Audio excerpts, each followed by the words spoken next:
depending on the model in use.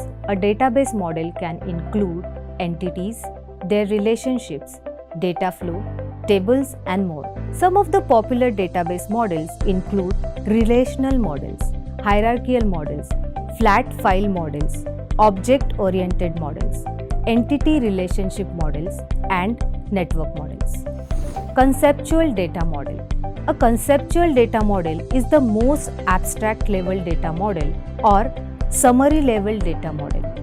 A conceptual data model is useful due to its simplicity. It is often used for communicating ideas and in strategic data projects. A conceptual data model is also known as a conceptual schema. Conceptual data models are often designed to be independent of any data storage technologies or database management system (DBMS), as these models help in exploring high-level concepts as well as static business structures.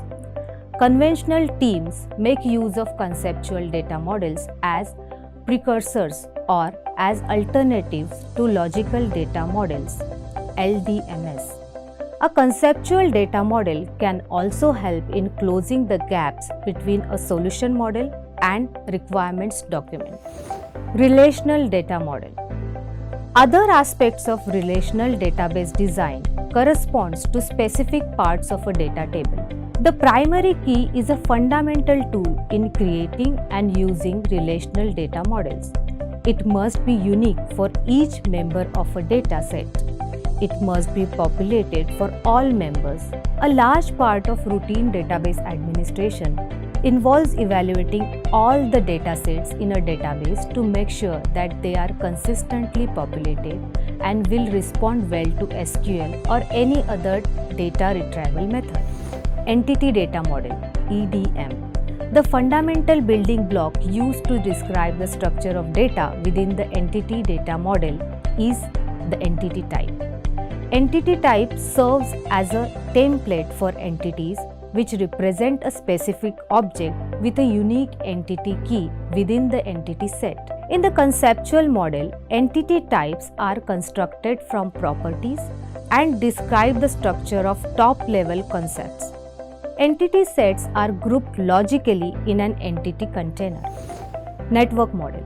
A network model is a database model that is designed as a flexible approach to representing objects and their relationships.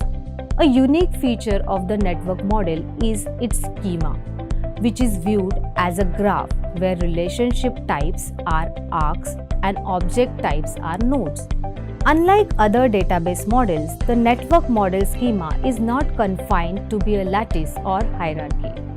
The hierarchical tree is replaced by a graph which allows for more basic connections with the nodes.